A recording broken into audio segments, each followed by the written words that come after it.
Rob Nunley. Need service for your Ford but short on time? Hi, I'm Service Manager Jordan Shank at Reddick Brown Ford, where we make it easy with complimentary pickup and delivery. Whether it's routine maintenance or repairs, we'll come to you, take care of your vehicle, and bring it right back, all without interrupting your day. Experience stress-free service from a name you trust. Schedule your appointment now at ReddickBrownFord.com. Reddick Brown Ford, where convenience meets quality care.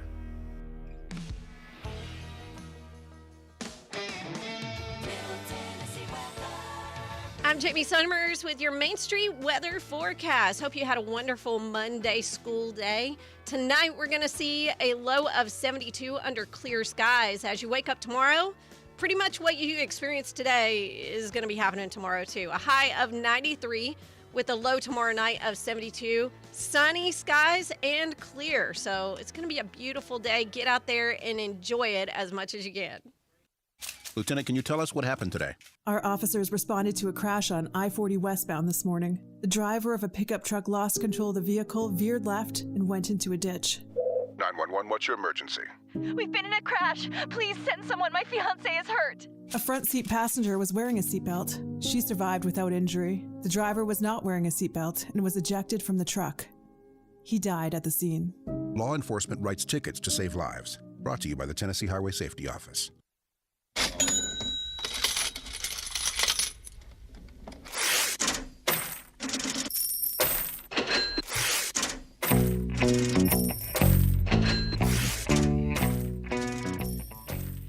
Welcome to Behind the Mic. My name is Chad Graves, and I have a special co-host with me tonight, Scot Macdonald. Thanks, Chad. Scott's a partner with me here at the Main Street Media, and we decided to do this show together because we are good friends with our guest today, and he is Michael Griffith, President and CEO. Yes, sir. Of Security Federal Savings Bank, whom Scott and I seem to know pretty well. It's always a positive thing. Yeah, it is. How much did the Pink Floyd intro music with Money cost? Did we help spring for that, Chad? I mean, how's that work? Yeah, Security Federal paid for that. That was sponsored by Security Federal.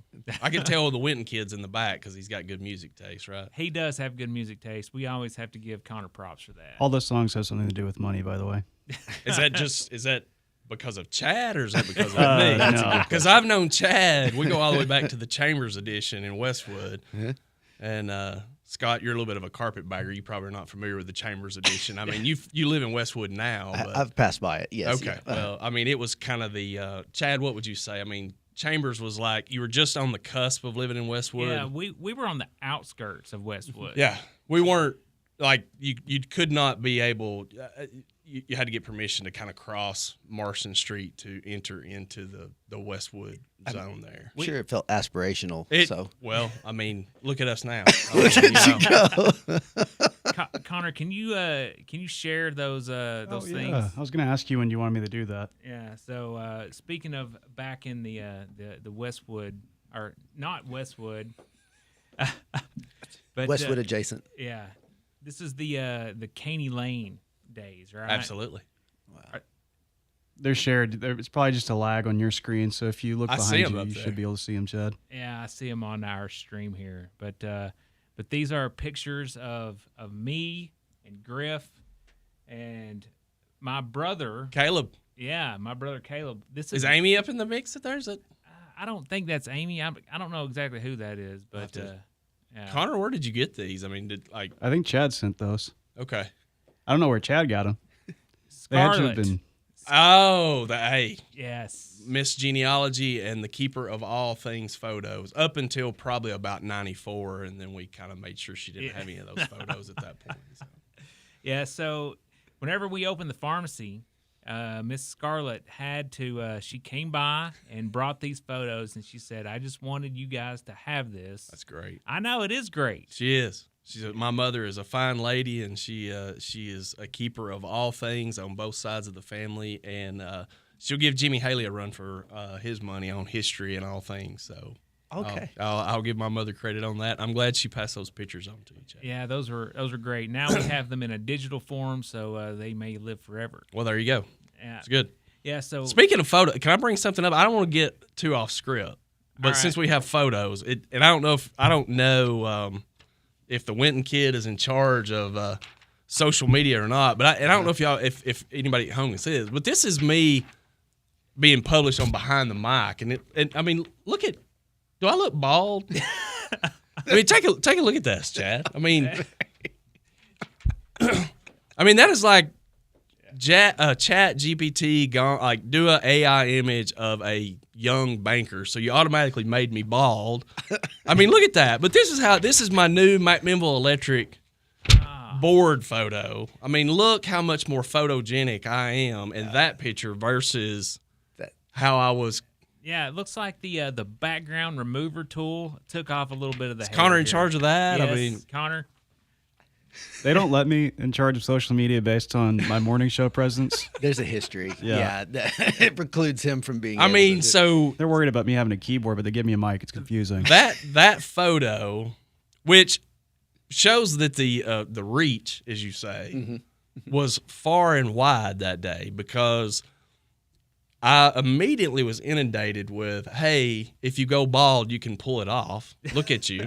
Okay. There was a Sinead O'Connor reference. Which ultimately, Nothing Compares to You was ultimately played over and over. So, okay. Connor, do you know the original writer of that song? Of Nothing Compares to You? Yes. I don't, actually. Chad? I do not. Scott? I don't. Prince. Oh, that makes sense, actually. It does. It does make sense. I don't want to play Prince. I'm just saying, I'm slightly vain, I guess, that I had to show my new Macdonald Electric board photo to let everybody know that I still have hair. No, you do have hair. There's a discussion. Go ahead, Chad. Did you know that Rob Nunley grew up right off Chambers Street, too? I did know that. Yeah. So I didn't know that until he started working here. I'm only aware of that because I was a longtime reader of the Robservations column in the former publication that's no longer there. Kudos to you guys for saving Macdonald journalism. But I think that actually come up at a Christmas party that Rob Nunley and I frequent on and off for several years. That's held at a undisclosed location in the other parts of Warren County along the Collins River. But he is a Chambers. Yeah, he's it's like, but we did have a Dr. Pepper, the Dr. Pepper at Halloween. So we had that on our side of the street. Yeah. Yeah. Scott, and he doesn't know. Born of privilege and dropped right into Westwood, went right over, not really. I mean, really, kind of directly over to the river section of Westwood either. Not even the. I know. I'm originally from the rice fields of northeast Arkansas. You fit right in. Lower Westwood. All right, Griff. I know that you grew up here. Yes. And you and I have been friends since I guess we were 3 or 4 Absolutely. years old. Absolutely. I remember running around at the feed store. Yes. And what was that called? And tell me about the history of that. Right. So just going back briefly in time, my grandfather had a hardware store on Court Square called Griffith and Warren Hardware. That's in the present location of the Biz Foundry in Panther Creek Forestry. In recent times, kind of Hargrove Office Supply, but prior to that was the old T.J. Davis Hardware and then Griffith and Warren Hardware, okay? So my dad, Marsh Griffith, and my uncle, Don Griffith, which is Heath and Scott's dad and Carl and Randy's father, they moved that location out to what's called the Strip, kind of in the late 70s. And then that business went out, and my dad went to work for a gentleman from Smithfield that had Depot Farm and Garden down at Depot Bottom. Basically, the property is no longer there anymore. The structure was tore down about 2 years ago, but directly across from Macdonald Manufacturing. And that was an old feed store, an actual feed mill at that time. And my dad ran that store for a long time. And so we went from there, and then they sold that location. And then he had another business over on Garfield Street that was very similar. So Chad and I spent a lot of our time kind of hanging around, crawling on sacks of feed and just making some side money, sweeping the floors, and just, kind of Chad grew up in a retail business with his dad in the grocery store business, and then my dad in the hardware and feed business. So spent a lot of summers doing that, and it was great. And it's been, that kind of background has a whole lot to do with what I feel is my chosen career at Security Federal. It's in those days, my grandfather would actually have to essentially finance a lot of the fertilizer and hardware components, which essentially he operated as a bank in those days. Because back in those days, McMinnville only had 2 premier banks at that time, and we're talking about in the 30s, 40s, and 50s. So banking didn't really do kind of receivable financing or equipment financing or input costs, like you guys are familiar with a line of credit that kind of operates your daily cash flows. Banks didn't really do that back then. So your local general stores or your hardware stores would actually kind of have to finance things in order to sell those things. So my grandfather was very good at essentially carrying a lot of these farmers as they start up, and a lot of those nurserymen, a lot of those business owners remember how generous my grandfather was to their grandfather or their great-grandfather. So that was kind of my startup in, I guess, maybe in working in a kind of a retail or public capacity. And it was just a great time. I mean, it was, you don't want to get too nostalgic, but it was a simpler time, and it was before the big box stores associated, and they started to come in, obviously, in the 80s and certainly in the 90s, and it's just a different culture that we live in now. But in those days, you would go into a local hardware store and you were able to get 1 or 2 of what you needed instead of having to buy in bulk, if you will. And so, it was great. So Chad and I spent a lot of times, going around that, and around Easter time, they would sell, chickens and rabbits and things of that nature. Very simplistic. We always did the 4-H chick chain, and you just kind of were heavily involved in your community, and you watched that evolve and got to know a lot of people through that. I remember Michael and I said that we were going to do the chick chain together, right? Yeah. You remember that? Yeah. And somehow the neighbor's dog came over, and I ate every one of these chickens. Or, I don't know, I never really did anything with the chick chain. It was all Michael. So, well, obviously, farming is not our forte. Chad has probably took it a little bit further than I had, because Chad did do his apple orchard to a much bigger scale than I did. But I guess that's about the only thing that we're still somewhat involved in agriculture. I do a little timber nowadays, but well, I'll tell you how successful I am at an apple orchard. Emily and I had a conversation last week about a bulldozer coming through and taking down all the apple trees. So that's where you're at in the agriculture. Yeah, that's right. So I'm just not that good at it. Yeah. As much as I would love to be good at it, yeah. I'm just not. I understand. So Scott and I had a conversation about he ran into a buddy up in Cookeville. Yeah, Davis Draper. Who is yes? Okay. Yes. So Davis Draper takes care of or runs the soccer club that the elite soccer club. That's right. That's right. All in FC. Yeah. And so anytime we chat, we talk about business, and so your name had come up, and that was one of the things that he, as we were discussing, like he always has small business questions, right. And we started talking about banking, and I said Michael Griffith, and he said, from the cattle barn? Yeah. I said, sounds like there's a story there. I'm not quite sure. Yeah, so, I mean. Hey, Griff, yes. We're going to let you take a break. Yeah, hold that thought for just 1 minute, and we're going to come back from the break, and then we're going to hear about the stockyard. Got it. But nothing, I said nothing can take away this blues. McMinnville, you're a part of me. McMinnville, Tennessee. There's nothing like you anywhere around. I'm proud to say you're my hometown. This is Christy Partain with Graves Family Pharmacy, and we check all the boxes when it comes to family, community, and patient care. We have the best drive-thru in town where you will be greeted with a smile, and you can talk to us while being fully protected from the sun and the rain. Why go to a big box store when you can talk with local people that truly care about you and your family? Follow us on Facebook and feel free to ask questions. Come see us on Main Street at Graves Family Pharmacy, where you are much more than just a name and date of birth. McMinnville, Tennessee. Why don't don't you head over to Chicken Chef and enjoy a fresh, made-to-order meal, or choose from the all-time favorite like the Chicken Nugget Dinner. Stop in for breakfast, order right off the menu with sausage, gravy, fresh homemade biscuits, or try their delicious tenderloin, egg, and cheese biscuit, just to name a few. Whatever your taste buds call for, you're sure to find it at Chicken Chef. They've been serving Warren and surrounding counties for over 40 years. Stop in today, Chicken Chef on the Strip in McMinnville. You can call your order in to go at 473-5020. Come on in and see how good it feels. You'll always be treated right when you arrive at Ed Rogers Chevrolet with the new Chevrolet Am vehicles, plus a great selection of quality used vehicles. At Ed Rogers Chevrolet, there's also an outstanding service department, proud to be family-owned for over 50 years. So come on in and see how good it feels. Get that great feeling of saving money today at Ed Rogers Chevrolet in Sparta and EdRogersChevy.net. Tennessee summers are the best, grilling, chilling, and streaming.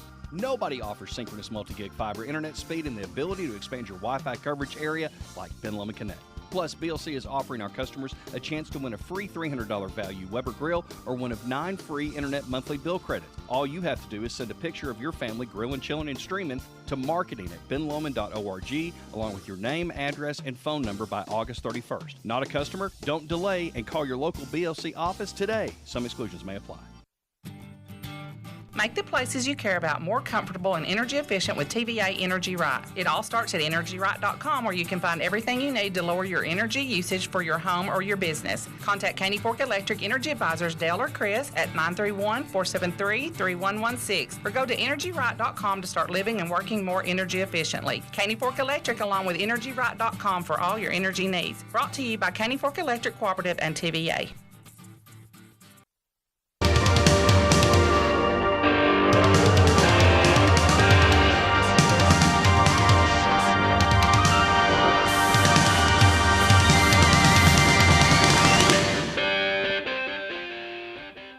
Welcome back to Behind the Mic. We're here with co-host Scott Macdonald and our special guest, Michael Griffith. But, Michael, have you ever done any business with David Stinson?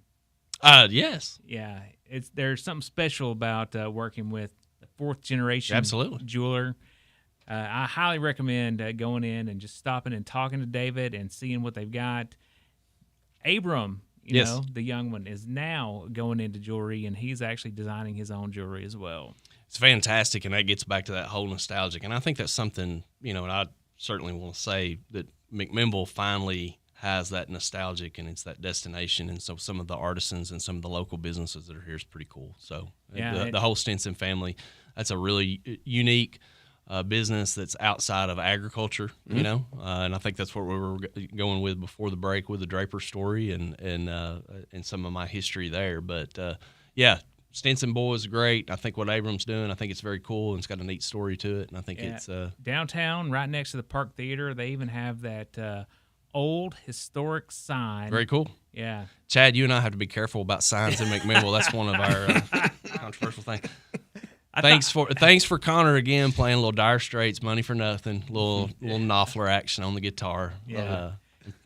Connor has a knack for picking music. I think Connor and I could do our own show where we could kind of like a song pop type thing. I mean, maybe that might be something going on. We'll see. Hey, you know what? That's a new show idea, Connor. Let's work on that. Hey, Star needs some shows.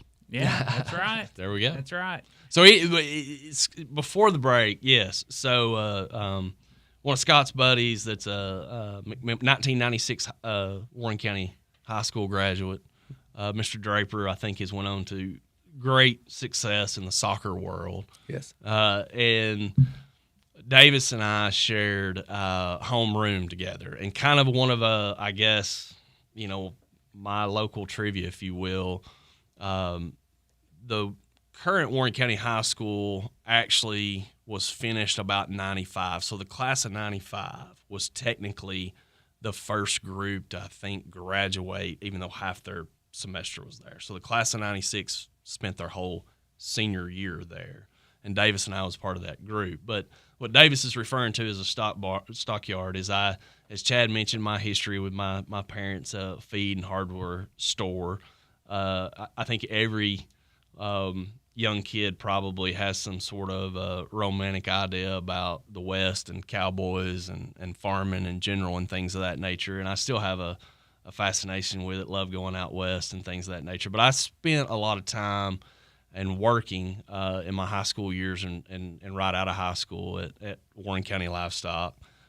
So know all the Simpson family very well and David Bryan's family, and they were very generous to me growing up. I worked for Big David Simpson, and in some ways, I actually a few years ago seen David Bryan and David Simpson at a local restaurant in town, and I told them that I should go over and pay them what I learned at Tennessee Tech, because I learned a lot working from them, which is I didn't want to do anything with that. I've decided that running an adding machine and a calculator was much more profitable than doing the hard manual labor affiliated with that. But a lot of long nights and everything at the cattle sales and quite fun. And so I would say that Davis is probably shocked that I'm in the banking business based on our high school years.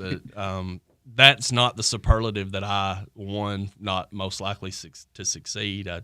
I did win another one, but it was not that one, and I don't think anybody had Banker Griff on their bingo card in 1996 for sure. So.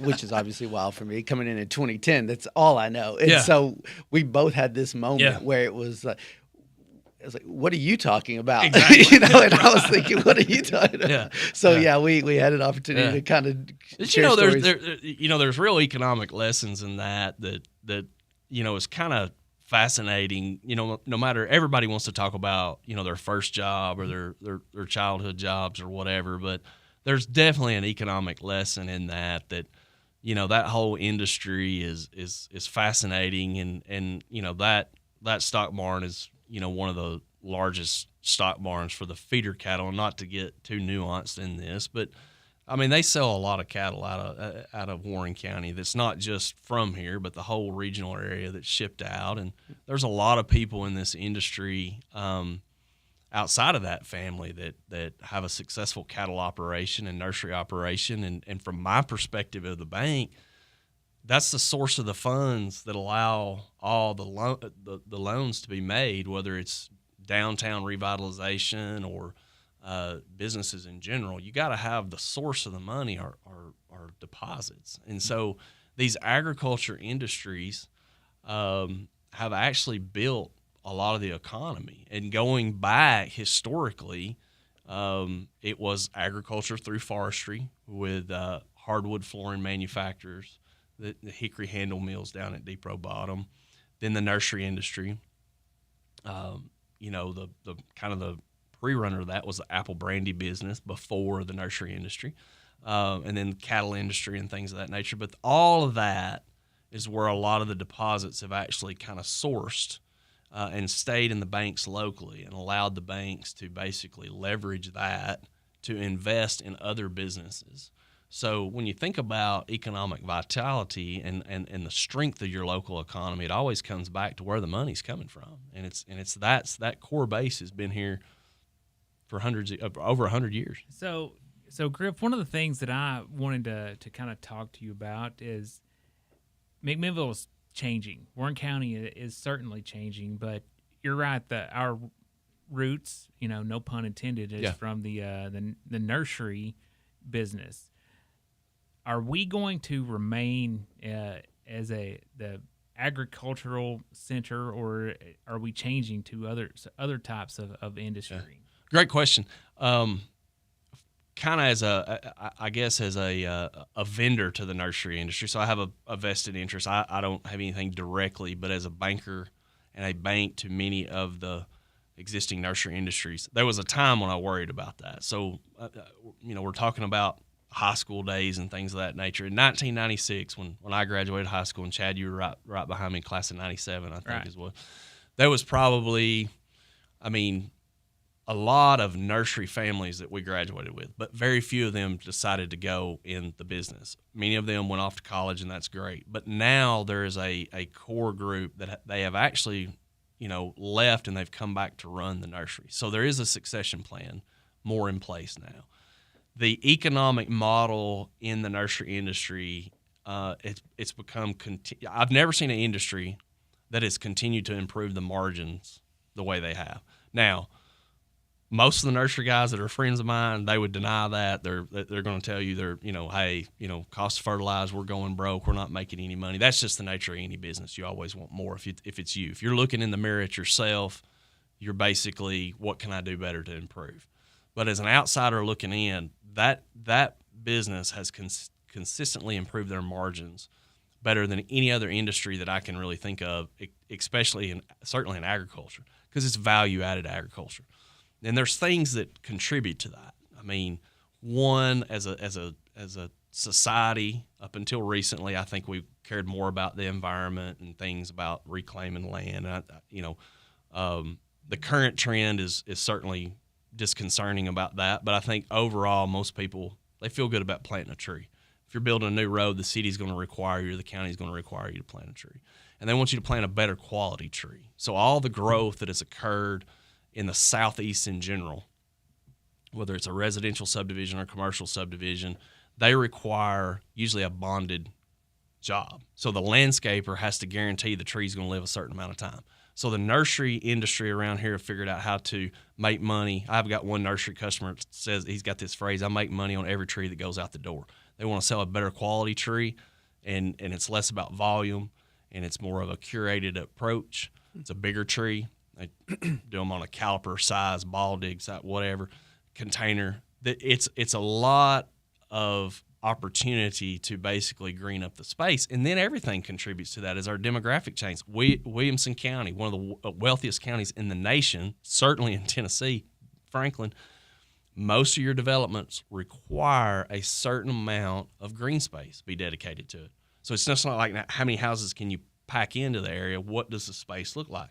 The nursery guys are making money off that because the trees are actually going to that. So I personally think that will continue. Now, right now, corn and beans, the prices are no good. Commodities are down. Nobody has a need to actually doze over trees to plant corn and beans. Cattle prices are up. There's always pressure for the land. What do you want to do with the land?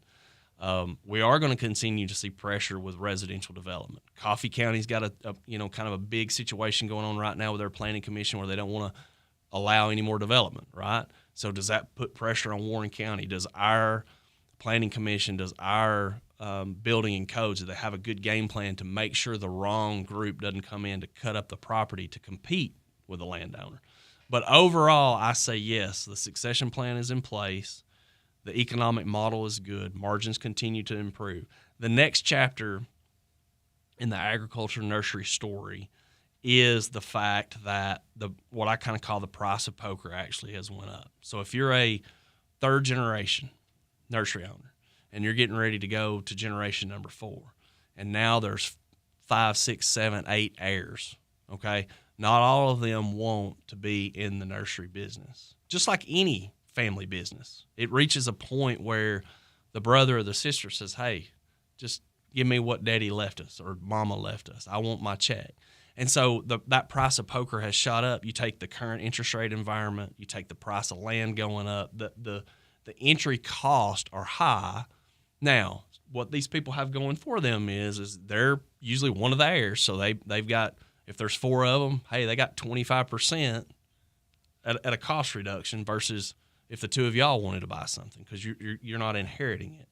But that is a concern. But I think that will shake itself out because a lot of nurseries are getting out of the business. It's a supply issue. There's not as much material, which makes the prices go up. Go back to the quality of the tree.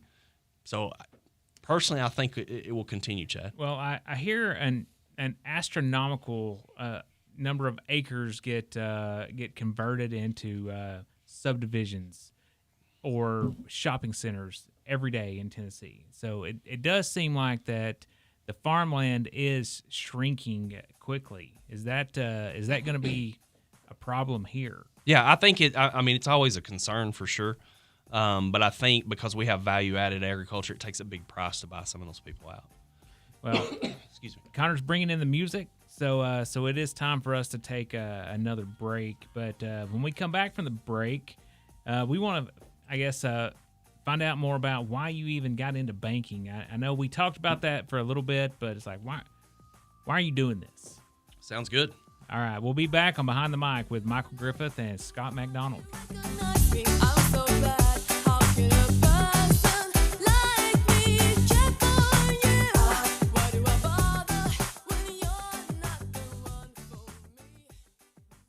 Talk Radio. WBMC News is next. Looking for a loan? At Coffee Bank & Trust, we can make it happen. From business goals to personal dreams, we specialize in finding a way to get you approved fast. Come home to Coffee Bank & Trust, a division of Coffee County Bank, member FDIC, equal housing lender, NMLS number 646005. Planning a move? McMinnville Moving and Storage has been trusted for over 60 years. Licensed, insured, and offering free quotes. Visit us at McMinnvilleMoving.com today. McMinnville Moving and Storage. Moving your past to your future. In the Main Street Journal News, both lanes of Mountain View Industrial Drive in Morrison were shut down Thursday afternoon, August 14th, after a tractor-trailer overturned. The Tennessee Highway Patrol reports that around 3 p.m., a 2023 Freightliner driven eastbound by 51-year-old Marvin McClinton of Louisiana swerved to avoid a deer, struck a guardrail, then overcorrected near 772 Mountain View Industrial Drive. The semi re-entered the road, overturned onto its right side, and blocked both lanes of traffic. Law enforcement and the Morrison Fire Department responded, keeping traffic and bystanders away due to leaking fuel. No injuries were reported, and McClinton, who was wearing his seatbelt, faces no charges. Emergency crews remained on scene until the hazard was secured. The crash caused significant disruption in the area until the vehicle was cleared and the roadway reopened. More local news is just a click away at mainstreetjournal.llc. Until next time, I'm Rob Nunley.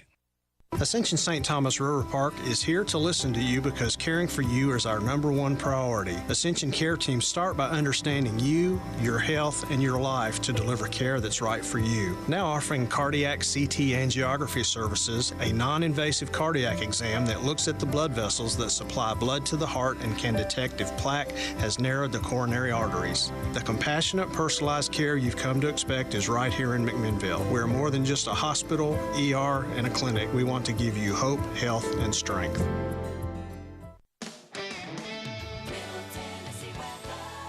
I'm Jamie Summers with your Main Street weather forecast. Hope you had a wonderful Monday school day. Tonight we're going to see a low of 72 under clear skies. As you wake up tomorrow, pretty much what you experienced today is going to be happening tomorrow too. A high of 93 with a low tomorrow night of 72. Sunny skies and clear. So it's going to be a beautiful day. Get out there and enjoy it as much as you can.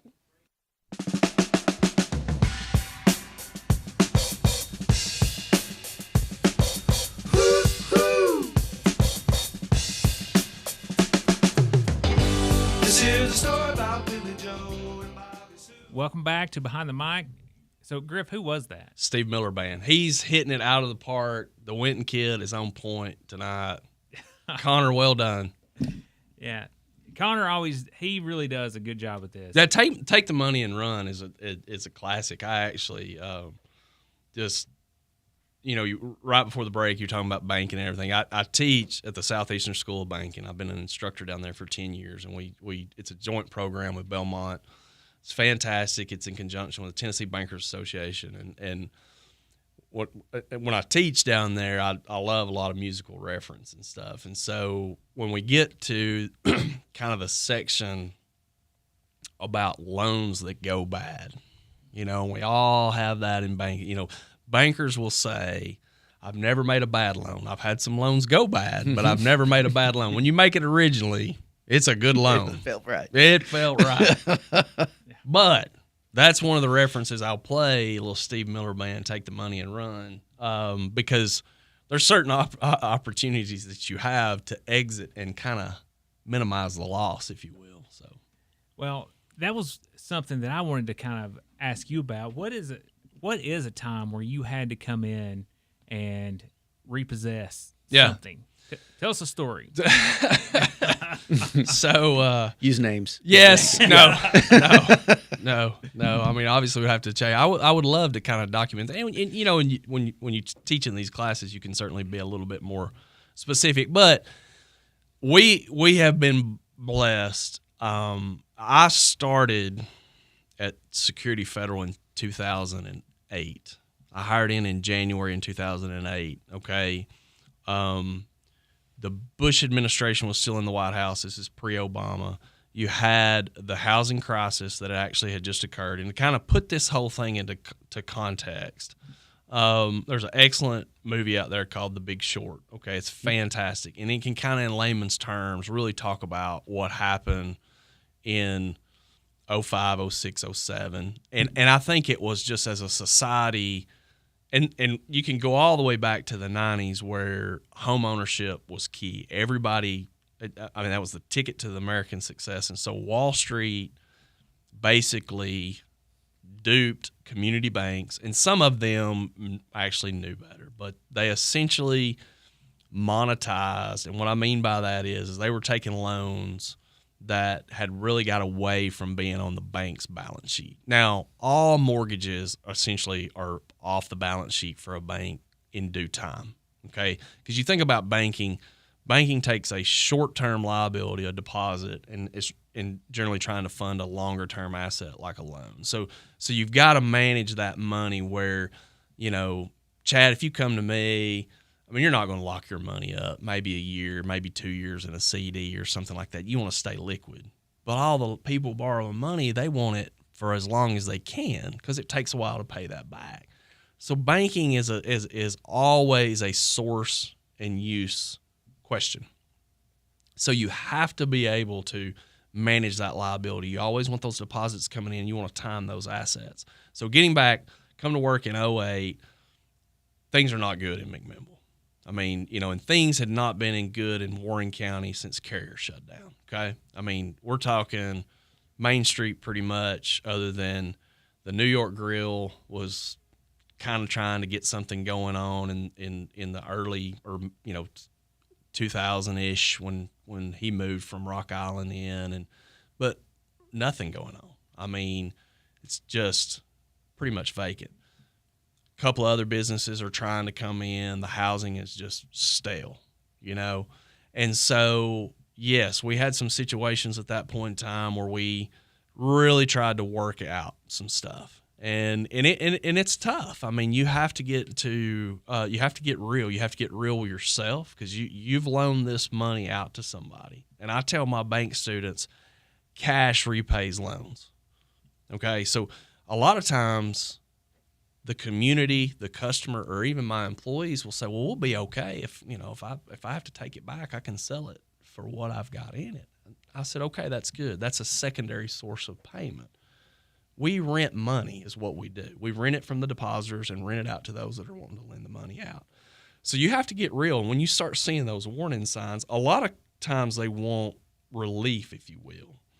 And so I feel like that and I'm going to brag on my team at Security Federal for doing a really good job of picking the right customers. So we have pretty much tried to avoid that. Now, we're like every other bank. You inevitably have repossessions and foreclosures, and we have those now. And I wish I could tell more stories with specifics that are funny, but because of confidentiality reasons, or even my own, and our bank might be slightly embarrassed that we got that wrong.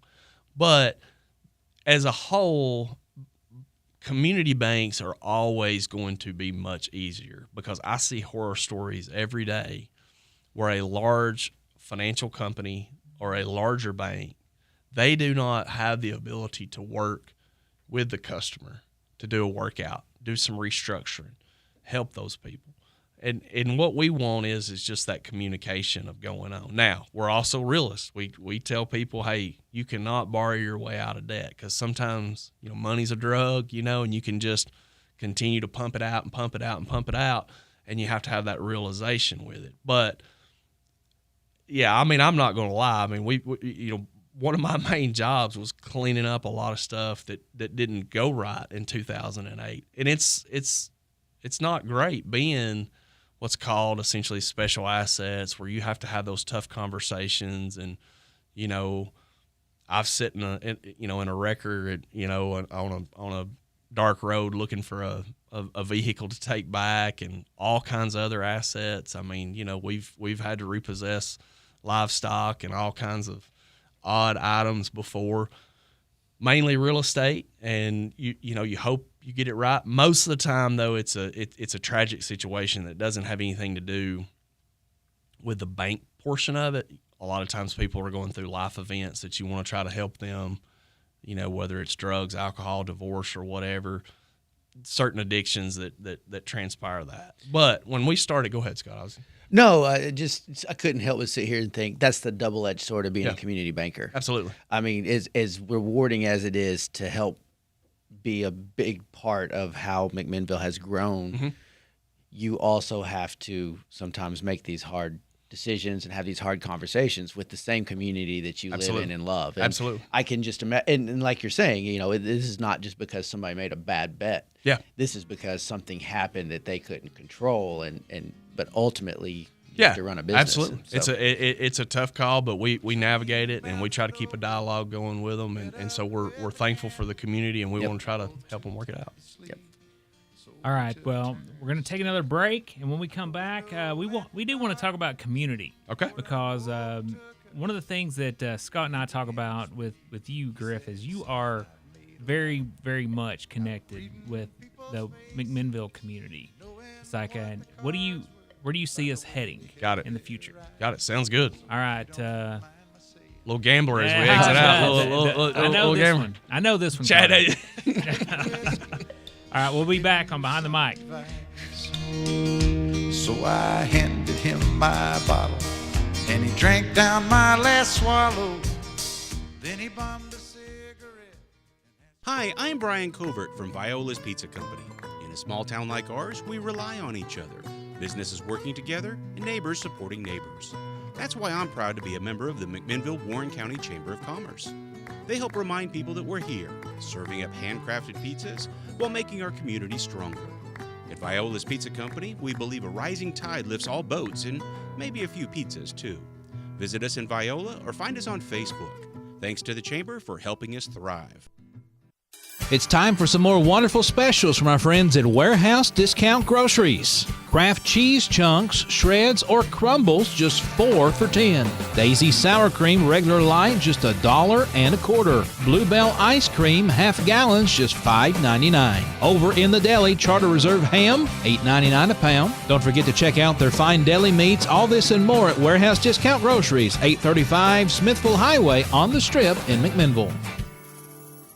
0% financing is yours right now at Ed Rogers Valley Ford. 0% financing and no payments for 90 days on 2025 F-150, a 2025 Ford Mustang, a 25 Escape, or a 25 Explorer. Whatever size vehicle, whatever you need to get done, Ed Rogers Valley Ford can get you on the road to haul it and get the work done. America chooses a Ford F-150. Get 0% financing right now. You'll love the redesigned interior on the Ford Explorer. Plenty of room for the kids and back to school. And right now, no payments for 90 days at Ed Rogers Valley Ford. Celebrating 30 years of serving the Upper Cumberland, including the best service department around. Multiple Ford Senior Master Certified techs ready to service your vehicle. Specially trained diesel certified techs too. Ed Rogers Valley Ford, 111 Auto Lane, Sparta, just off Highway 111, and online at RogersValleyFord.com. Hometown feel and big savings. 0% financing, no payments for 90 days. Now at Ed Rogers Valley Ford.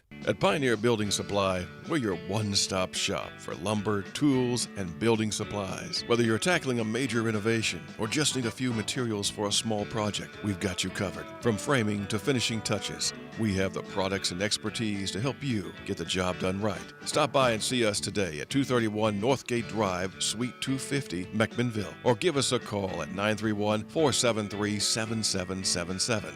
Our friendly, knowledgeable team is always ready to help you with whatever you need for your next project. For 50 years, Pioneer Building Supply has been the trusted name in construction materials. We've built our reputation on quality, service, and the commitment to your success. Pioneer Building Supply, building your dreams since 1975. Pioneer Building Supply. Pioneer Building Supply, where good business make good friends. Pioneer Building Supply.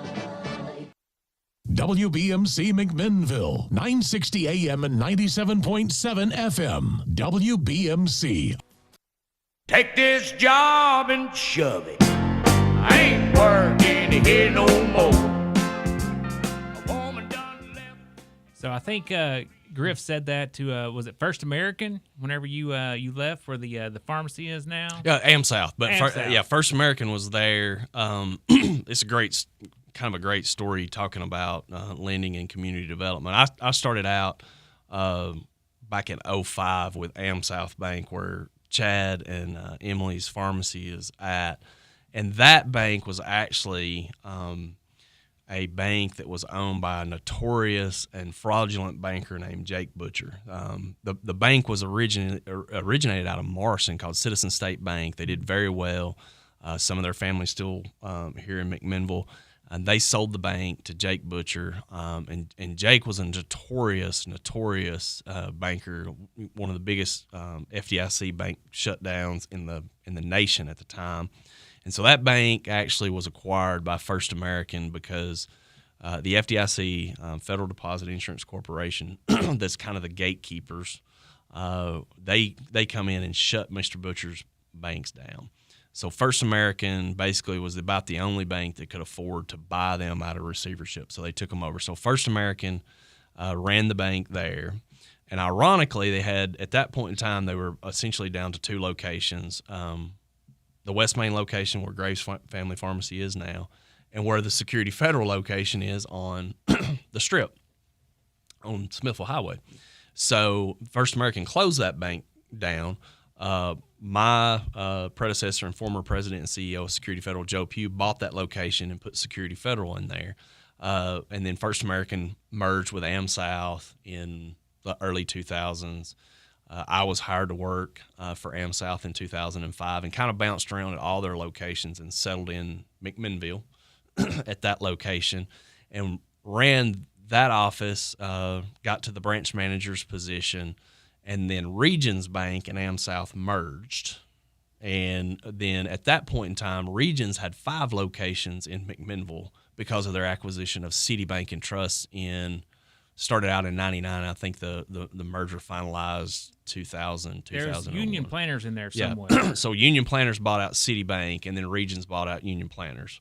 Okay. And then basically, UP had all the locations, the legacy banks of Citibank left over. Regions come in, bought Union Planners, started trying to shut them down. And then after Regions and AmSouth merged together, they essentially come in and made the decision to shut down all the locations except the Plaza Shopping Center where Subway is now, and the West Main location, and then the main office where City Hall is. And so but the plan was to kind of slowly fold them all in under one. And so I worked for Regions Financial Corporation, but it was a holding company that had 2 banks underneath it. One was AmSouth and one was the legacy Regions. And then they slowly kind of put those 2 banks together because this was a large merger. And I did that for a while, and one of our board of directors at Security Federal likes to tell the story that he went into the Regions location on West Main, which is actually owned by the First Methodist Church now. Next to the old Family Food Town, H.G. Hill and Family Food Town. But Regions had come in and done all their kind of their big city banking stuff, and they fixed up the manager's office, which was my office, and it literally was the old janitor's closet of that branch. But they renovated that space. So one of the directors at the bank likes to joke that Griff was ready to get out of corporate banking when they put him in the broom closet. So, well, there was a period of time where there were consolidation of banks like going on all the time, whether it was because banks were failing or just merging or just acquisitions. Do you see any of that happening again? Yeah, the wave is starting to happen again, and you're going to continue to see that. And a lot of that is just partly kind of demographic and what I call generational business ownership. Go back to the original thing I was talking about with the nursery industry. You know, you get on generation 4 or 5, and they're ready to the farm is worth way more than what the other person is willing to buy out the siblings for. Same thing with banks. Citibank and Trust reached a point where they had got so big with such a diverse shareholder base and board of directors that they felt pretty strongly they should just sell the bank. Okay, banks in Tennessee, in general, we have a lot of banks. If you go out west, you don't see that. There is more banks probably per capita in the Southeast than there is anywhere else, and so banking is still very democratic across the board. There's a lot of options. We have a lot of great banks, and I meant that. When we got the Free Enterprise Award at the Chamber this year, and that was great for Security Federal, but what makes us successful as an economy here, and talking about community, Chad, is the pure fact that you have a lot of choices. But banks reach a point, they're usually in the South, they're generally family owned, or several families, 4, 5, 6 families own all the stock in the bank. It's the same situation.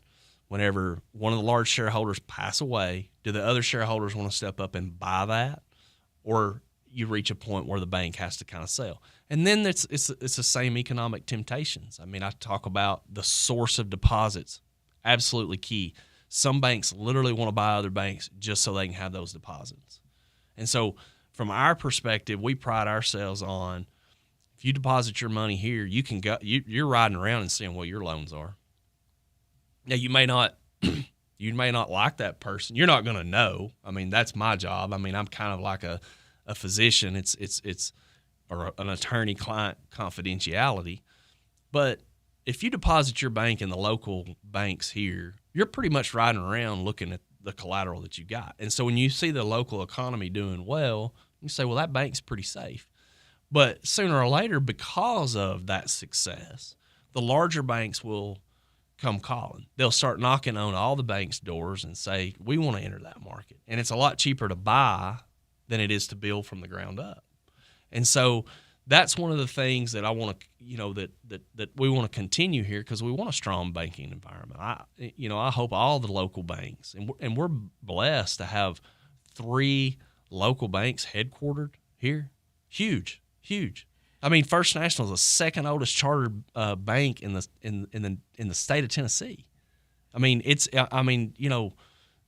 amazing when you think about the history associated with that. Security Federal started in 1960. I mean, that's a long trajectory associated with, and you see the other banks that want to be here. It shows a lot of interest in the community.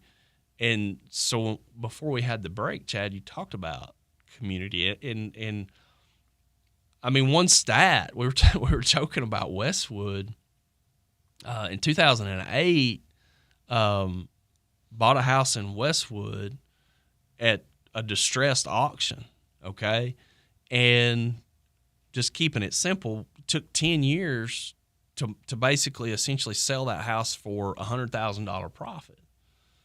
Well, the guy, and I'm not going to name him, but y'all know him, who bought the house, I mean, he's done doubled his equity in half the time and made twice as much equity than I did. So the curve on real estate prices is astronomical, and that's a real wealth factor. I mean, people don't think about the fact that, I mean, you guys understand this, but I mean, you can borrow against the equity that you've got, or you sell that and you can pay off things and you can downsize. I mean, the luxury, and I say this, the luxury right now in Warren County is the fact that there's a large amount of wealth concentrated in paid for real estate. And it's huge. It's a big number. And that is going to be where they downsize and they put the rest of the money in the bank. And that gives us the capital to continue to loan money and keep it going. Now, does McMinnville, Warren County have to get the story right? Absolutely. You don't want to be and make the front page of the Wall Street Journal like our friends down the road in Coffee County for all the wrong reasons. Planning Commission fighting, a tragic end to the county executive. All those stories was very tragic, what's going on. You don't want to have that urban sprawl. And so, and things that are slightly controversial, countywide zoning, countywide permitting. I mean, these are the conversations that have to happen now, because part of our appeal is that land base. But if you don't do that right, you might wake up one day and a publicly traded residential home builder may buy up 50 acres and try to pack as much density into housing as you can. Where does the electricity come from? Where does the water come from? I mean, where does the sewer come from is the bigger issue out in the county. And those are things that we have to get right as a community. So those are the concerns. And that's the part of the conversation that I think's missing. I think everybody's got their heart in the right place, but I don't know that they're doing those things. So, Griff, we only got about, no time left, but I wanted to ask really quick. I know that big banks come knocking on your door all the time saying, hey, we want to buy you guys. Yeah. Is that going to happen? Chad, I'm too young to retire, and I don't think I will make it as a DJ here. So Security Federal's here to stay. Love it. That's great. All right.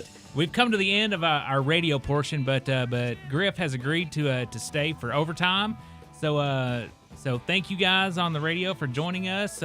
Scott, thank you for being a co-host on the radio. Absolutely. But we're going to stick around and be on overtime. This is awesome. Thank y'all so much. You can catch us on YouTube and Facebook. I'll tip my hat to the new Constitution. Take a bow for the new revolution. Smiling green, the change all around. We still on, Connor? We're still on. All right, so we are in OT right now. So we're here with... That's one of my favorite lines. Meet the old boss, same as the old boss. The Who. It's great. Yeah, Griff, he's a music connoisseur like you, Connor. Sleeper knowledge, I guess. Yeah. Hey, we need another producer. That's fair. Connor, I just want to do the fun work. I don't want to do any Hey, Chad's of show's fun. Chad's show is fun. I don't want to take anything away from Town Talk. I had a great time, other than the fact that the owner's suite is a lot more plush than across the way. You can tell where the owner's suite's at because, Ravens got me over next door and I had a fantastic time. But I sit in the same chair that I think Kelly Marlowe's guest was in. And this was probably about, Chad, we're talking about back in the day, my dad was friends with Kelly Marlowe, and my dad asked Kelly if I could come do the weather. So I'm 7 or 8 years old, trekking to this studio to do the weather. And it was a great experience, had a good time. But that chair I sat in over at Town Talk, I mean, I thought I was going to fall out, but the owner's suite's plush in there. I mean, it's plush. Thank you, Security Federal. Yeah. Touche. Well, so Town Talk is actually done in this room now. Oh, that's great. Yeah, so Town Talk. So I guess the chair broke it. I had that's right. So we this studio was used just to record commercials way back in the day, but we've since changed that. So now we can go to any of this studio or that studio and record any show. That's awesome. Yeah, because things are a little different technology-wise than they were. And that was one of the things that we had to do here, Griff, was upgrade the technology. Right. Because I'm not kidding, the technology had not been touched since probably 1998. Wow. Here. Wow. And, there's some of that that's certainly nostalgic, but there's some of it that's just absolutely inefficient that don't work, that will put you out of business if you don't kind of integrate on. And we're going through that with banking. I mean, it's kind of the issue with banking now is we have ATMs, which is automated teller machine. Everybody knows what an ATM is. I mean, I have people that work at the bank. They don't even know what a world without an ATM looks like. Sure. Okay. Well, now it's ITM. Okay. So you're actually interacting when you go up to that box. Douglas and Lanier, that's where I choose to be. Douglas and Lanier, that's the agency for me. For rock-solid insurance coverage or sound financial planning for my family's future, Douglas and Lanier is where I choose to call home. Call Douglas and Lanier, your local Erie agents, at 811 Faulkner Springs Road, McMinnville, at 931-474-0044. Hi folks, this is David Mason Simpson with DM Simpson, Realtors and Auctioneers. If you're looking for a realtor to list your home, farm, land, or commercial property, we're ready to go to work for you. We'll evaluate your property and then promote it locally, regionally, and nationally. If you've been looking for the service you deserve in the real estate business, call the friendly folks selling Middle Tennessee and beyond at 473-LAND. DM Simpson, Realtors and Auctioneers, serving you since...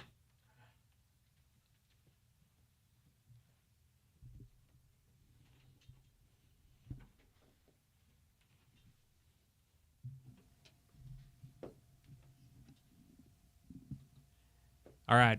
Back on. And we're back. Well, so what I was referring to is the technology and things of that nature. And so now in banking, it's ITM. It's basically an interactive teller machine. So you're actually going up, and it can dispense.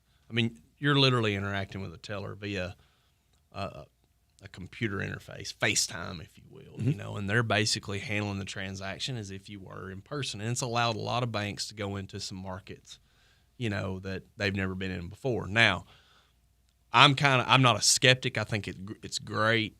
We've not fully embraced that just yet because the population, they despise the whole 800 number concept. We want to be able to interact with a real person. We think relationships are our key, and I'm not taking anything away from any banks that actually do it. I think that it's huge. Some of the underserved areas of this state. I have some property in Grundy County, and that area would probably be well served, and they have some other banks have got some ITMs. If you're in Van Buren County and things of that nature, if you're more geographically remote, those ITMs can allow people to have a much better banking experience. But for me, I feel like that we're going to blow past that technology really quick. The thing that doesn't keep me up at night, but if somebody says, hey, what keeps you up at night? It's not necessarily a bad loan. It's the source of what's going on with digital currency. Because I've told y'all, I've kind of got out in the weeds with you about the source of deposits. But if individuals now start using a stable coin or a Bitcoin, or if they do something as simple of Apple decides to take Amazon and say, Amazon, pay all your employees with an Apple Card. What does that do to me? I mean, right now, even in McMinnville, there's hundreds of people that work for the Amazon fulfillment place, and they may have their local bank at wherever. And that's what we call these fintechs. So that's where Chime and things of those banks, that's really what they're gaining into. And so it was a great resistor and of what this administration just did to legitimize stable coins and Bitcoins and things of that nature. Now, the big banks are going to embrace it because they'll write the rules. They'll essentially write the rules, but it's hard to be able to take something that does not exist in your bank and loan money against it. And it's over. Community banking is over if you erode with that. Now, some of these community banks are going to tell you, oh, we're going to get it. No. What you'll end up doing to fund your loans is you'll be borrowing your money from those banks that house the stable coins, the Bitcoins, the digital currencies. And there's a difference between a stable coin is essentially pegged to $1 and it's going to have some sort of monetized value to it. But the whole concept of that is flies in the face of Bitcoin because Bitcoin doesn't want to be guaranteed by anybody. Right. That's the part that concerns me is now the people who I felt like were part of free enterprise and less government have ran to embrace this, and they have legitimized this concept. And we already have an issue where people feel the need to, as soon as they do get paid, they're basically preloading some sort of gift card or spending card or whatever. And that money is flowing out of my bank and out of the other banks in town. And that's hard. Now, the banks in McMinnville will be fine for a long time because my good friend Stanley Graves he might be interested in investing in something like that as an investment, but he's not going to put all his money in that. Stanley Graves will definitely not be right. putting So the generational part is got us covered for a while because we've got this source of funds. But my buddies who run banks in Nashville or Chattanooga and certainly Memphis, Dallas, and we know each other, they're concerned about that because they're already running at a very, very, very tight, what we call loan-to-deposit ratio, where they're actually having to borrow money to operate because their deposit growth is so high, but they don't have the luxury like we do in McMinnville. Well, Well, there's a lot of money just flowing around because the money is being, somebody's getting paid on some sort of prepaid card. And it would not shock me that corporate America would kind of embrace that and the larger banks kind of embrace that. And it's going to be an awkward experience when what shuts the whole thing down locally is not a bad loan. It's just no source of funds to fund the loan. And that erosion is what concerns me. So you mentioned Bitcoin, and I've talked to my friend Kevel. Yeah. My friend Kevel and your friend and our friend made a lot of money in Bitcoin. Right. I missed the ride on Bitcoin. Yeah. I did. But, Bitcoin, I looked, it was $120,000 for one Bitcoin. Right. And back in 2010, it was $1. Sure. I will say that Kevel is a fantastic entrepreneur, fantastic community guy, very astute business guy. I would say that he has researched the ins and outs of said investment. I personally am going to take the other side of the table, and it's nothing but a Ponzi scheme. It's nothing but we're taking a fictitious person who created said currency, and I do not believe in the core concept of it. Now, I get it. You can make money in it, but there was a lot, Chad, when you and I were at Tennessee Tech, there were a lot of .com stocks. Oh, yeah. I remember that everybody was day trading and people made some money on it. Any asset class can be that way. I mean, right now 2 years ago in McMinnville, for sure, you could pretty much just, if somebody would price a piece of real estate, you could buy it if you had the cash. You could go to the bank, and the bank was pretty much that bullish about the local economy, would loan the money to you, and you could pretty much say, I'll make 10, 20, 30, 40, I might even double my money, because that's how confident that asset class was. Now, that's leveled off.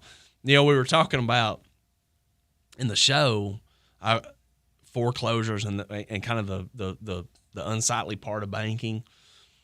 I remember when I started in 2008 having a foreclosure. And the way a foreclosure works is hey, if you don't pay, you don't stay. You get that stack of paperwork from the bank. At the end of the day, the deed of trust is all that matters, because that conveys the rights to a trustee to sell your property.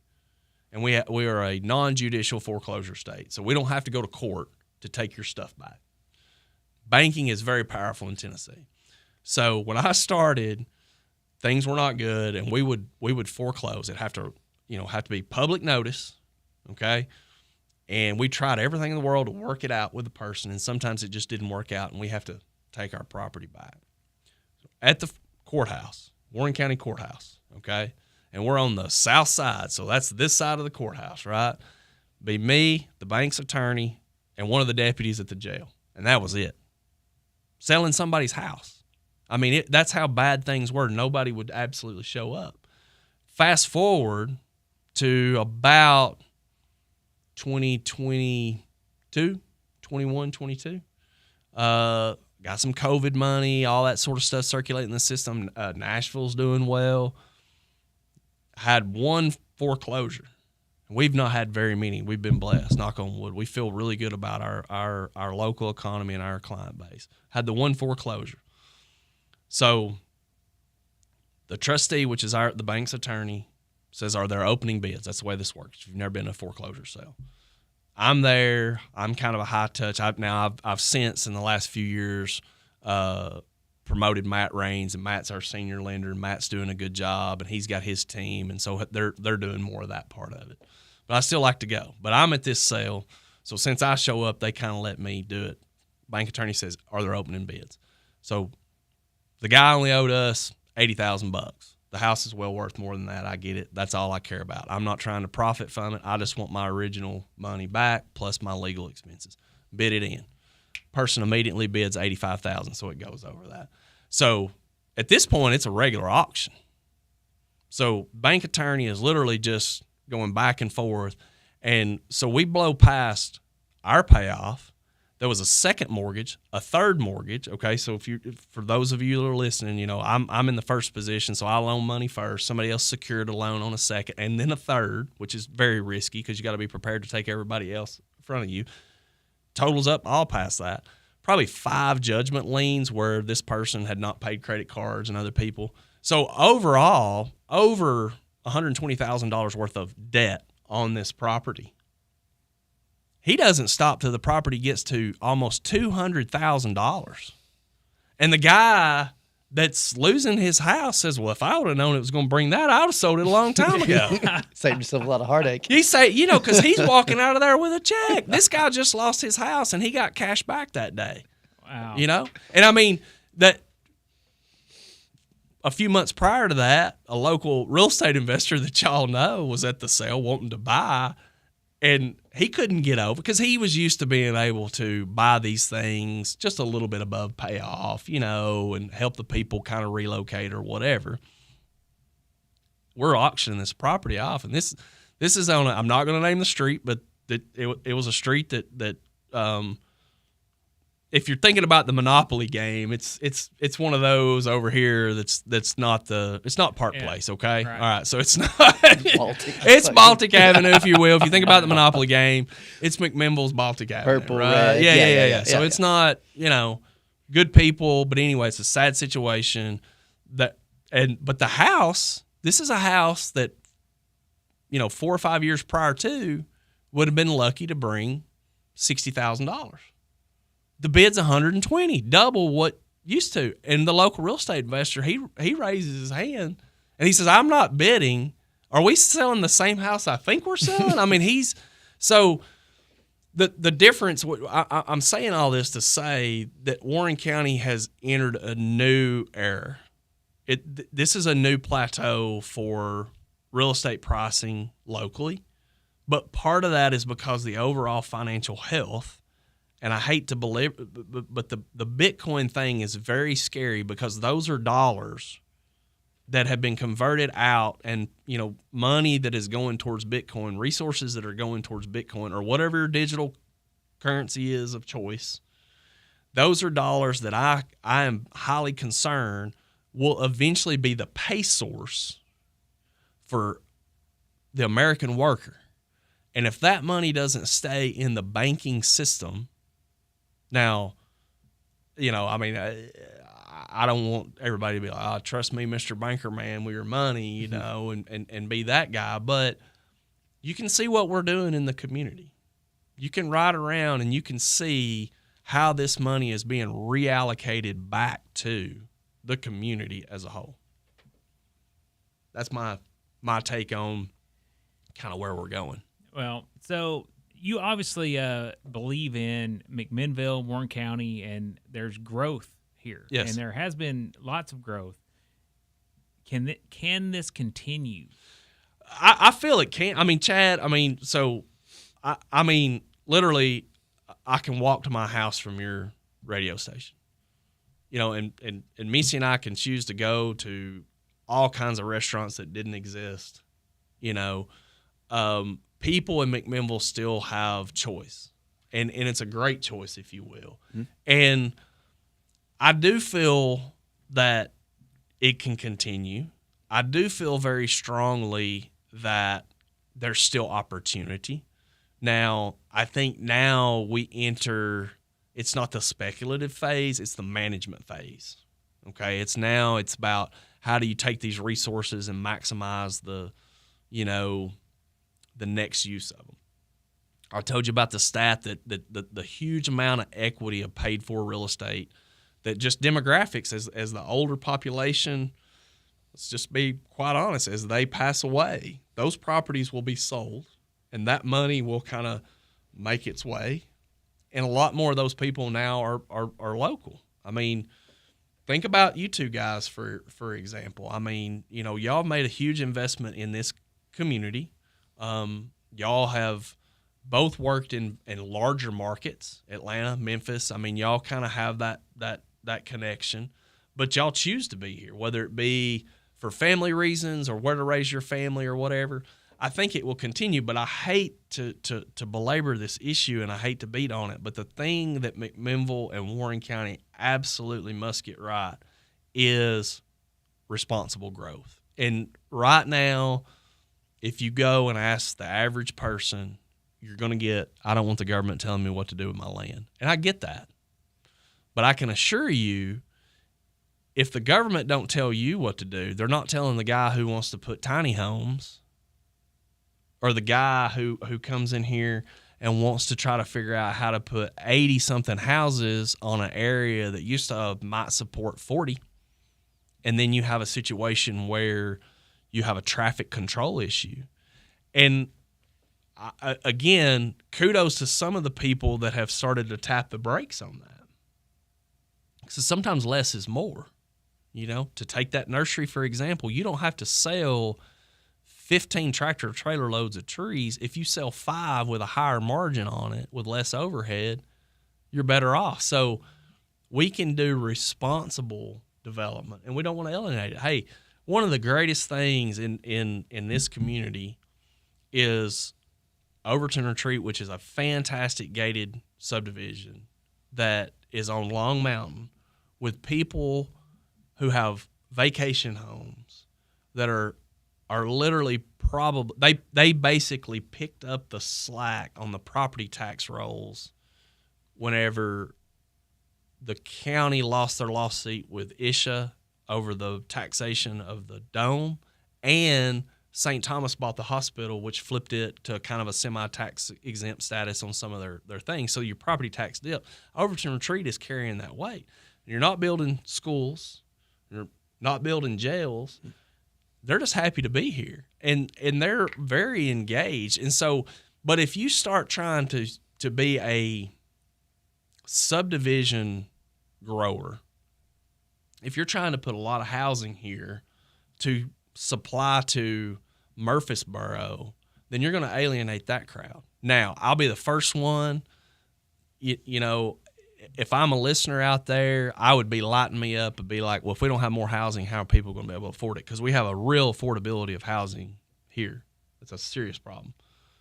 And I can't say I got all the solutions for that. Well, obviously it's a problem all over this area and not just here, because if it was, you know, just in McMinnville, Warren County, then people would move out of Warren County to find more affordable housing. Agreed. Right.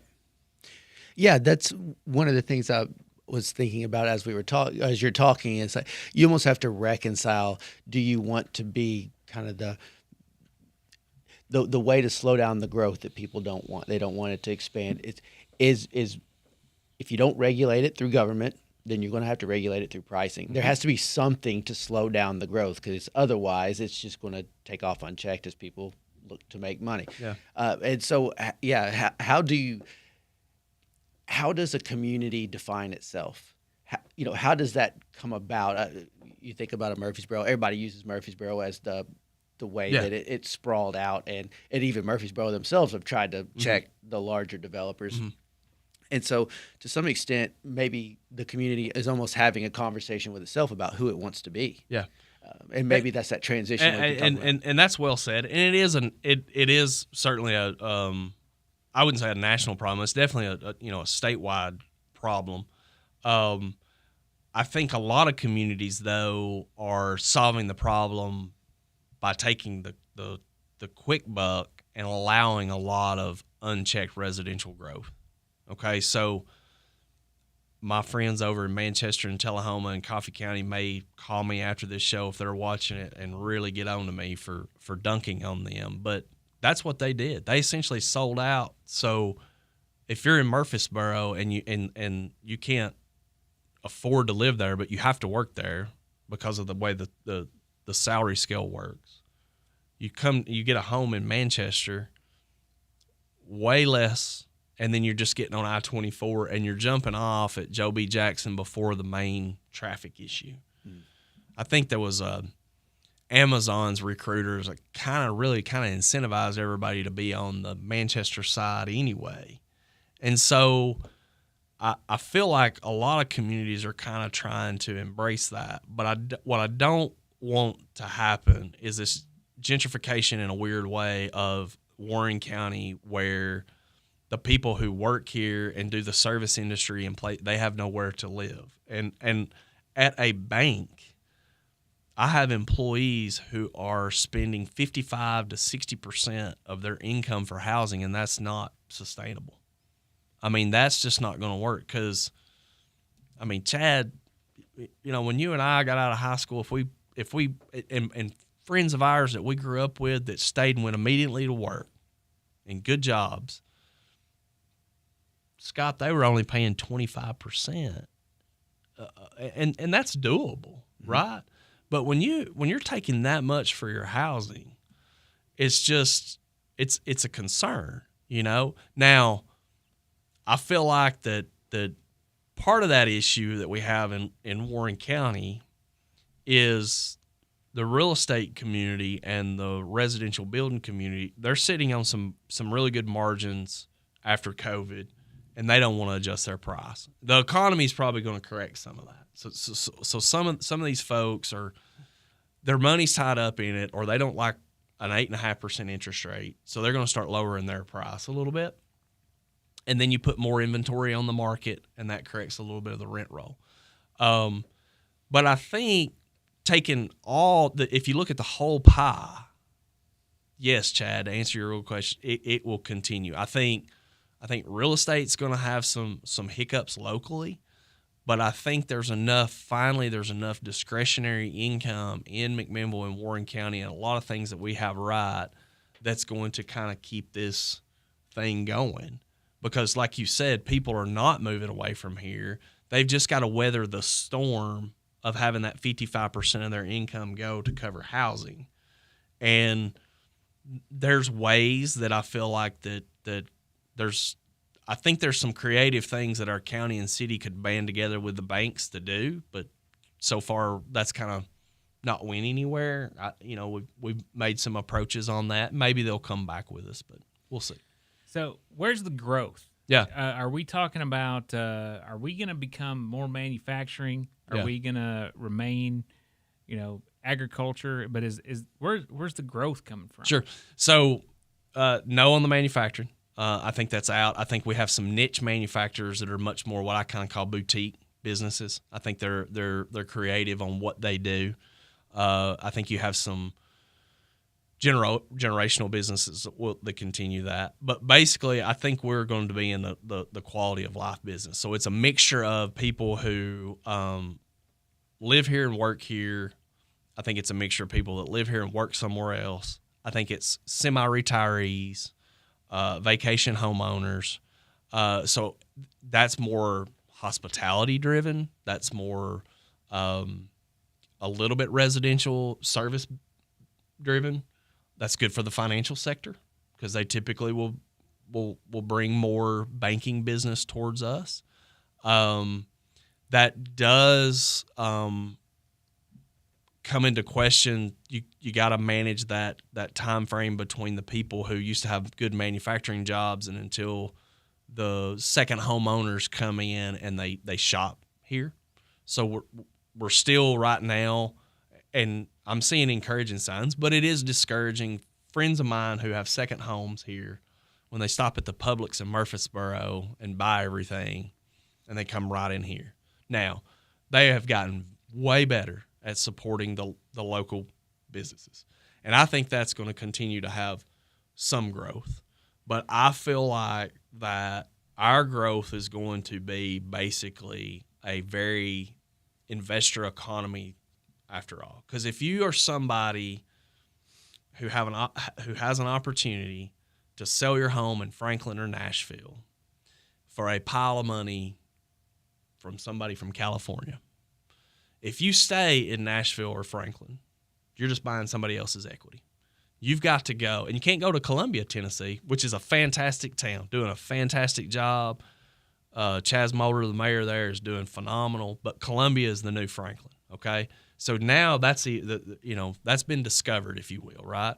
So what I think McMinnville has the opportunity to do is a lot of these people, and I'm not talking about the super wealthy. I'm not talking that. I'm talking about two people who have, maybe worked for Metro and Vanderbilt University, who have had middle-class jobs in a middle-class subdivision, or somebody on the outskirts of Franklin who has even worked in Nashville, they have the opportunity now, and they will. They're going to be approached with some huge amounts of money, and they're going to have to come to the McMinnvilles of the world to live out their days. And I'm not saying like a full-blown retirement area, because most of those people still like the action of a Nashville or whatever, and so they might keep a condo down there.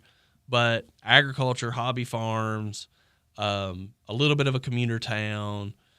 I mean, so the growth comes from capital being here. Basically, the money will be dumped here, and I think the businesses can originate and survive based on the fact that there's sustainable capital here. That's long and short. Makes sense. So that is interesting. So basically, people are getting their equity and just moving to the country. Yep. Right, moving to the rural area to have a simpler life. But yep. But just cashing out, their assets in Nashville and moving to the beautiful land. And actually, I know several people. I've got a friend that moved from California.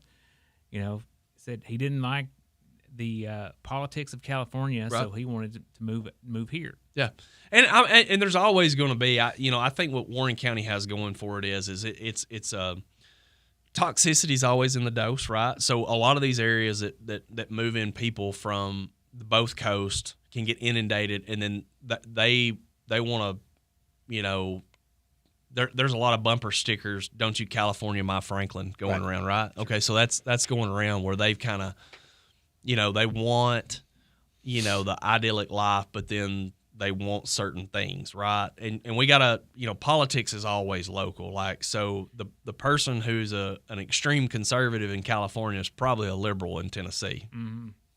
Okay, so, and for somebody that's more progressive minded, I feel like that there's a good way for a lot of these people to kind of coexist here, but we're not going to get inundated.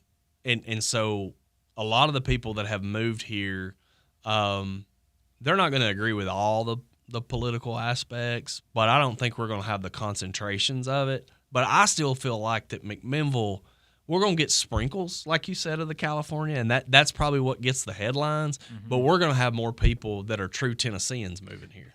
They're the people from Columbia or Shelbyville or Murfreesboro or even Nashville who kind of inch over this way, and hey, listen, it's a legitimate question. Where are the jobs going to come from? Well, I can assure you, Chad and Scott, y'all have done a lot of construction projects in your day.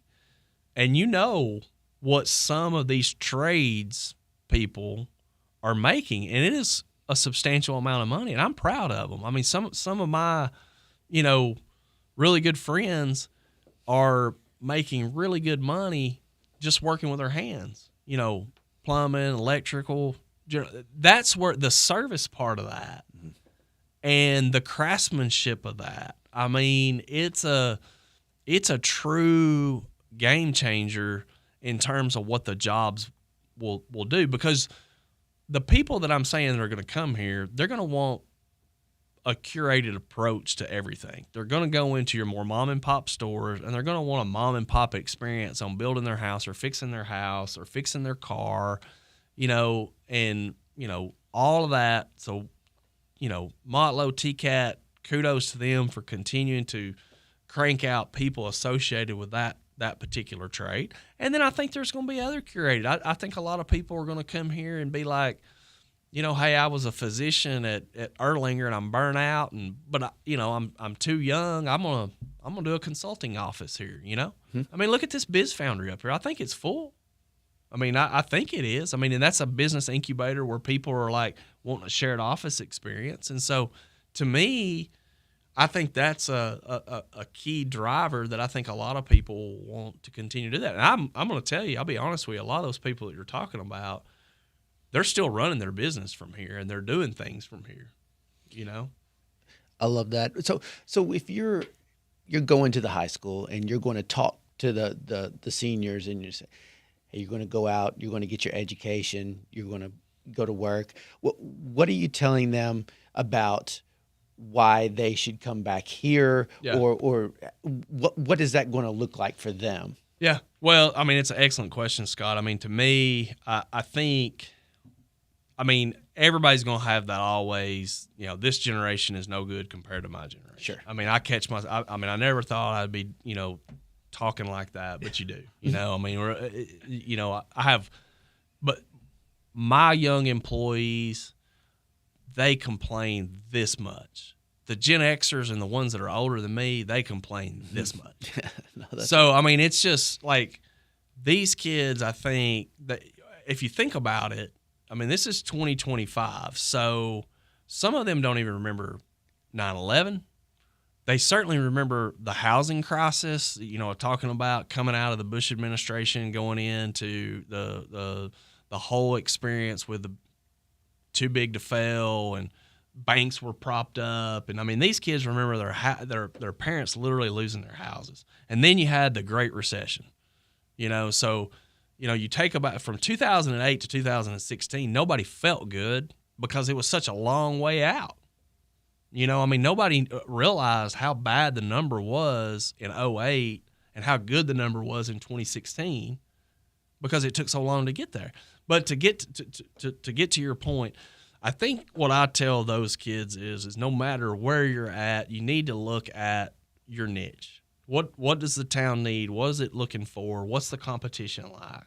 Because, yeah, it's great and it's attractive to go to a different market, but how many more people are doing what the dreamers are always attracted, whether it be a big city or even a mid-sized city, because there's more to do. And,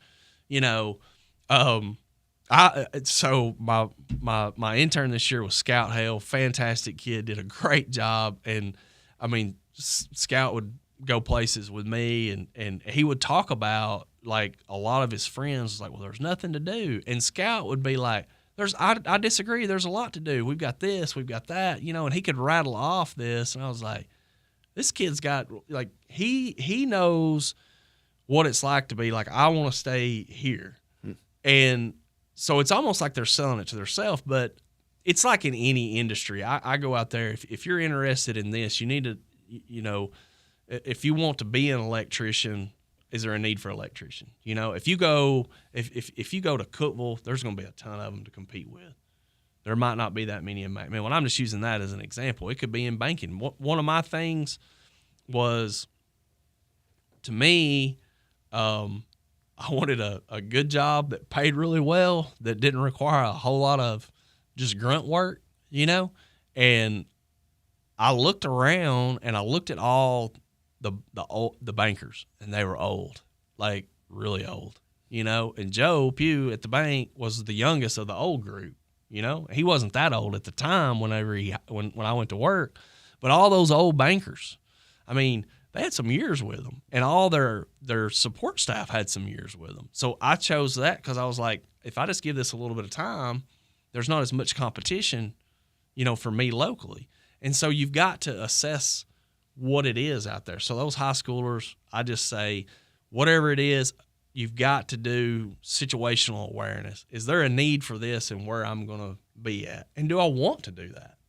I mean, the need for what you're doing may not be in the place that you want to do it, And so if you want to do something, but the need is not there, you may have to kind of adjust your plan a little bit, But hey, I mean, I've got a bunch of young employees, and they have no concept of the fact of all these little nice shops on Main Street and all that, they don't remember a time when that didn't exist. Yeah, in 1996, we closed down Food Town. Yeah. Because, the Walmart Supercenter came into town. Yep. And Main Street was dead. Dead. I mean, dead. Well, I mean, when I moved here in 2010, it was dead. Yeah. I mean, the Park Theater was boarded up. And I think about that. I mean, when I moved here in 2010, I remember leaving Memphis and thinking I had no idea that we were going to stay in McMinnville. My wife's from here. Sure. Her family lived here, and we thought, we had a baby, and we thought, all right, give it a couple of years, figure out how to raise a baby, and then we're out of here. We're going to a large city again. I mean, I had Yeah, you get spoiled. That was the plan. That was the plan, and fell in love with the community and the people here. Yeah. So here we are. 15 years later. But I remember talking to myself and saying, okay, it's such a small town, but hey, there's this thing online. You can kind of buy things online now. And so some of the stuff that we have gotten used to buying at stores that weren't available in McMinnville, I thought, well, we can have that brought in. And so that kind of helps soften that blow until McMinnville has actually grown and now provides a lot of that, which is awesome.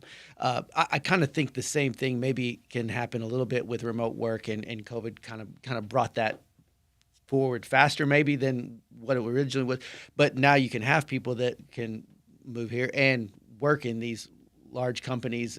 In fact, I think to a certain extent, a lot of these large companies are figuring out it's not worth it to have this giant headquarters in downtown Nashville. Hey, push everybody out and get them comfortable. Yeah. I would assume that some of that will maybe come back, but is that going to help continue to support like a McMinnville? And I will say this, probably the number one, and Ben Lomond did not pay me to say this, but probably the number one economic driver is Ben Lomond High Speed, the fiber. Yep. I mean, Chad Graves said, when Chad come back, he said, Griff, the fiber here, the internet speed is faster than his office. And he's an IT guy. Yeah.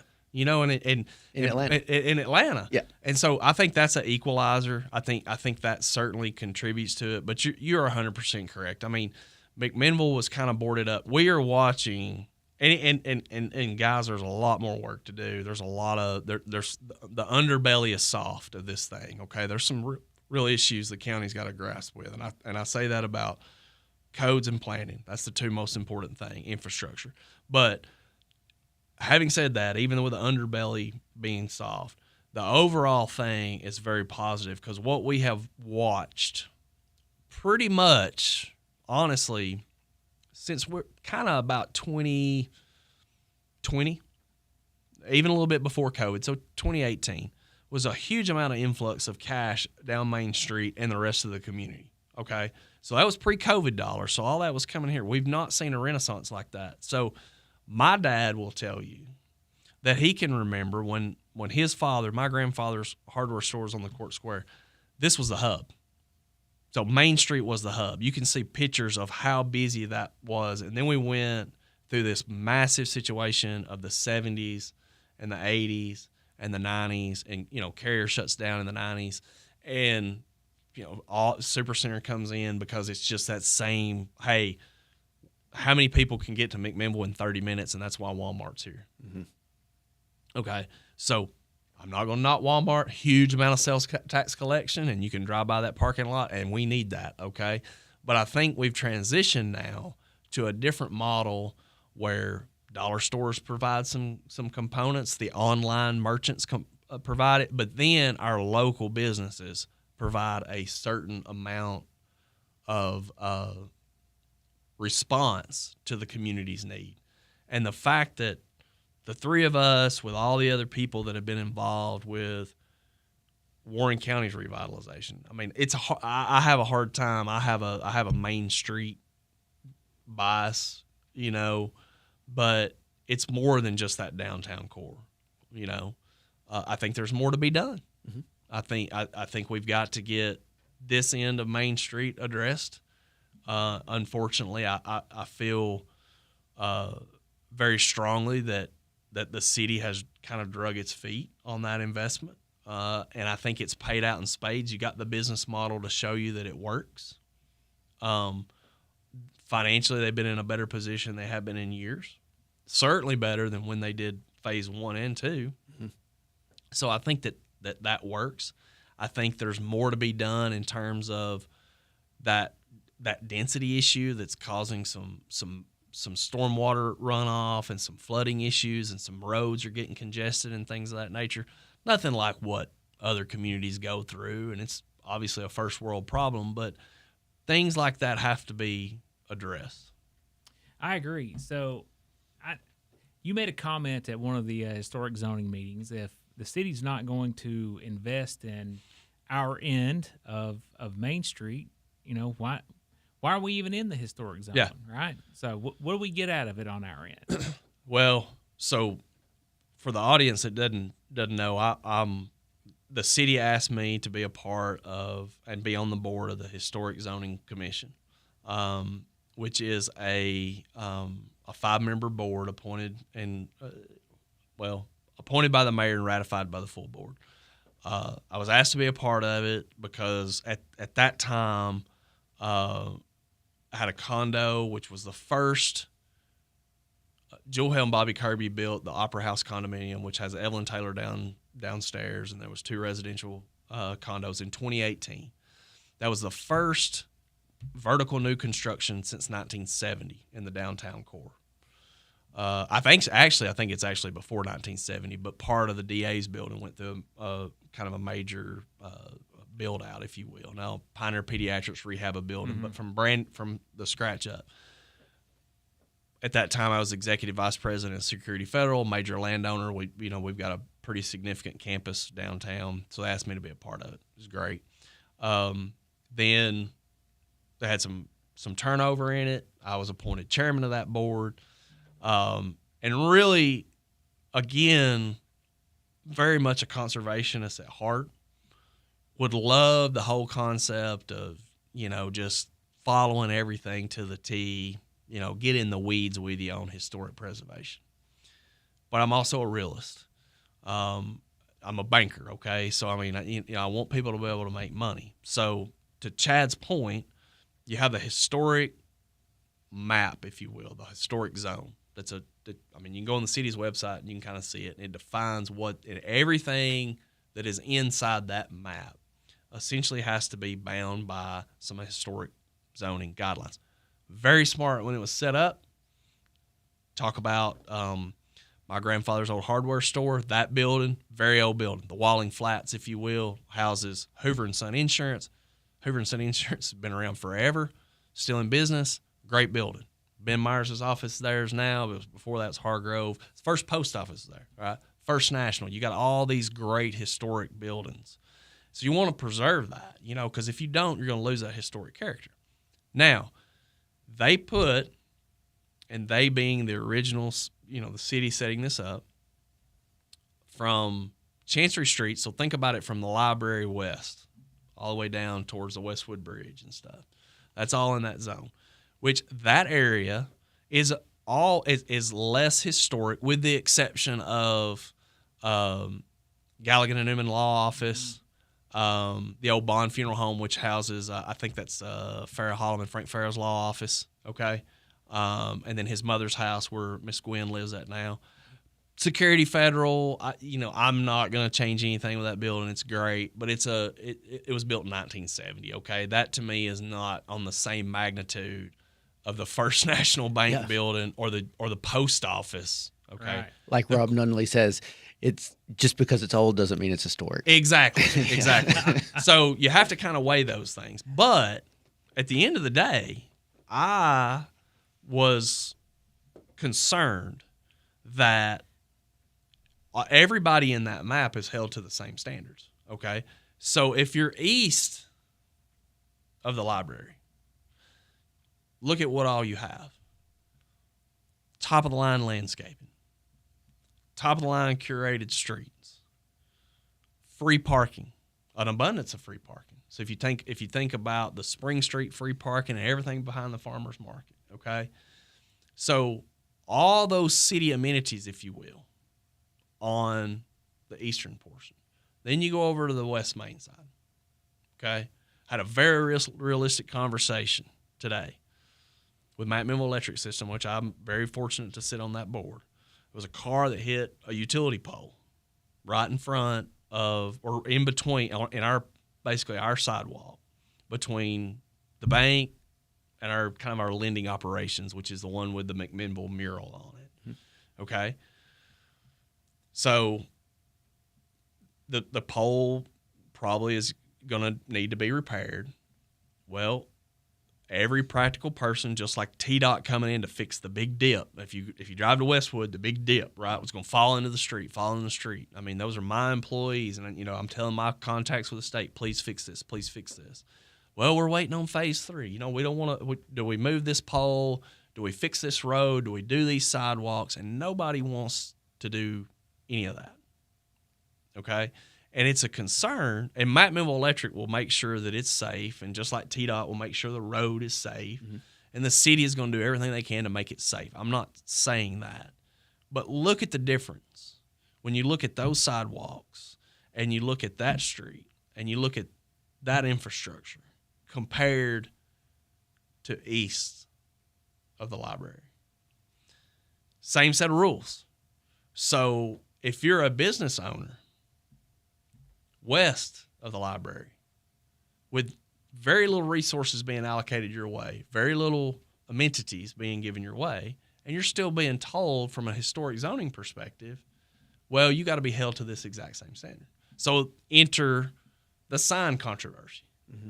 So we'll just call a spade a spade. When Chad started his business, I was not on the historic zoning. Him and M wanted to open the pharmacy, internally lit digital board to advertise their business. I have no issue with it. Okay. Same, fast forward, the local grocery store wants to do something similar. Now, I feel like that they did not fulfill the original application. It does not look anything like what they said it was going to. So that's an issue in and of itself. Okay. Chad and M did.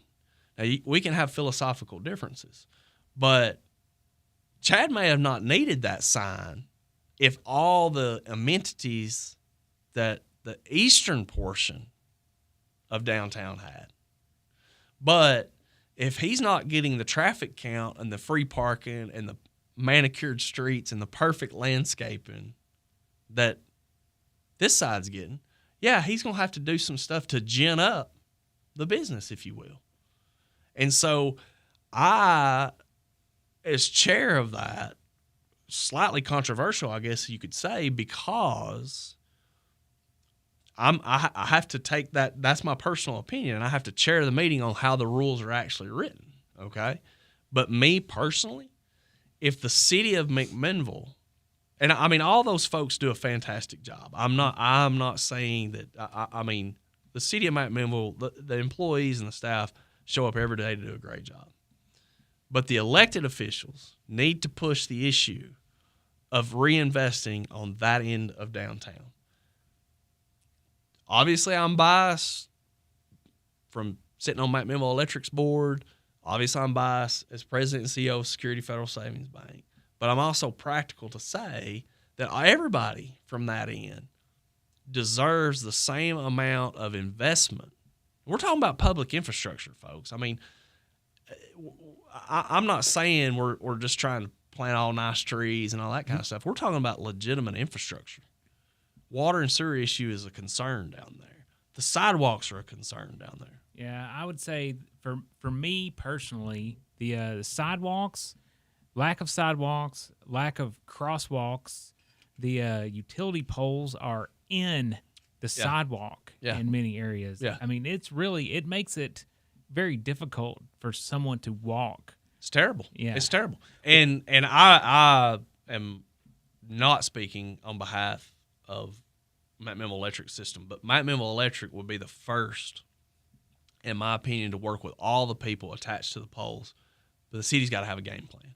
And the city is kind of just, woe is me, we can't afford it, we all want it, I'm for it. But nobody's really kind of pushing that issue. And I'm sitting here thinking, you know, living over here at Southern Blue is just great. I have a townhouse behind the Blue Building, love the location, love the convenience of it. But I mean, y'all, that is a huge investment. And the fact that the walkability from there to downtown is not ideal, and it should be. And the city should have been like, well, they've invested in us, we need to invest in them. You know, and then I mean, and again, we love doing it. I tease, and I'm a very public and open and transparent person, and I tease with my elected official friends who are great. I was like, well, you know, we host Main Street Live on the west lawn of Security Federal Savings Bank. Well, why are we doing this if we can't have the nice things? You want to have it here, but yet nobody wants to invest in what it takes to do that. And you got, who is offering to do that down the street or where it's at? Because that's become a destination. And we love hosting it.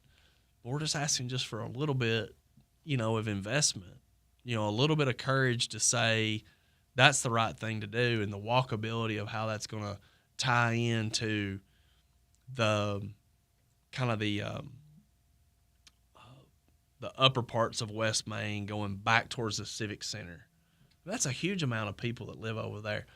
The Greenway, I mean, if the section between Riverfront Park and the library, just think about, and I want Morford and Maine both done, but just think about coming from the Westwood Bridge straight up Main Street all the way to the Black House and on to the library. Just think about how great that would look coming across that bridge every night. Or if you are somebody walking on the Greenway and you want to come straight up to support one of the businesses downtown, I mean, it's a game changer. Yeah, and it makes me think, like, when I'm thinking, like, it's all about targeting and planning. Sure. Right. I mean, that's what I'm thinking. Like, the downtown area, it's great, but we could as you kind of build away from that, that's a hub, and then you're kind of almost running spokes out away Absolutely. from downtown. And Sparta Street is another one. Sure. That just absolutely is ripe for development all Absolutely. the way down to the hospital. Like, Absolutely. why is that not just an absolute targeted area Sure. where you're trying to and you're trying to attract private business Absolutely. development? It's not all on the backs of the government, but a lot of that infrastructure has to be. But putting in incentive packages to get that cleaned up, and then that residential area along Sparta Street could absolutely help ease some of the maybe some of the housing issues that are happening. That as you get that area to turn over and just that development. And so I think that the whole area, the whole Bel Air subdivision and all that, and that's getting real, for those listening that know. But basically, all the housing that's essentially on the Sparta Street core, if you have that walkability, that is a game changer in terms of now those people. It's not as congested, so their homes have real value to tie into downtown. They're tapping into the investment that the city and how made. Unsafe is it? Because I used to rent a house further out in the off Shady Rest Road community, and so I was driving that way, and so many people are having to walk with no sidewalks on Sparta Street. Right. And all the everything that went on with the new interchange by the mall and all that kind of stuff is great. I agree with it, but huge missed opportunity to tie in that section. And I mean, it's easy for, me to sit back and be a, microphone quarterback here and kind of critique the city. But I've told members of the city, there's ways to finance this in a very equitable way, but and the game plan exists, but there's really no execution on it. But the time is now. I mean, the time is now with like Chad said, the poles are in the sidewalk, right? I mean, that's a real issue, and I think nobody's going to say, well, I'm against that. I mean. It's just something that has to actually happen, And anyway, we could probably. I mean, the ROI is there. I mean, it will pay off in spades, And the good thing about that section is it's not as super disruptive because, it's going to impact my business a lot because I've got both sides of the street from Mike Mimble Electric's Operations Center, the old Puckett Motors, which Wilmore Ford for those, all the way down to the Lent CB Teagan's grocery store. That's a massive road frontage on both sides. Offered everything. You can stage here, do whatever you want, but nobody's saying, hey, let's get it done. Like, that's the spark that's missing. And, from my perspective, I feel like that I can sit on the side because I can't do both. It'd be a conflict for me if I was an elected official to be like, well, I'm on volunteer security federal to do that. So that's a conflict, right? So I can sit on my side and help with financing options or just offering up, my land to stage the equipment on and being agreeable. I've told the city, hey, if you need to look, I will go back to my board of directors and say, we need to give up a little bit of our land so those planter boxes don't mess up the sidewalks. So we can have big, nice, wide sidewalks. And you can still have your street-lined area. Nowhere. So we're going to continue to invest in ourselves down there, and hopefully it's just that thing is if we keep fixing it up sooner or later that they'll make the investment. All right, well, Connor needs to get out of here. He's got to go take care of some family of his family. Well done, Connor. Yes, Connor. We appreciate you very much, and sorry to keep you so late, Connor, but we'd like to sit here and talk all night long. It's been an interesting show. Yeah, I feel like it's been a great show. Good. Yeah. Yeah. All right, Connor, thanks again. Griff, thank you. Scott, thank you. This has been a lot of fun. I've enjoyed it. Yeah. Thanks, guys. Be ready for the music show with Griff and Connor. Kids and a wife. But I've been working, man, dang near all my life, and I'll keep on working. Long as my two hands are fit to use.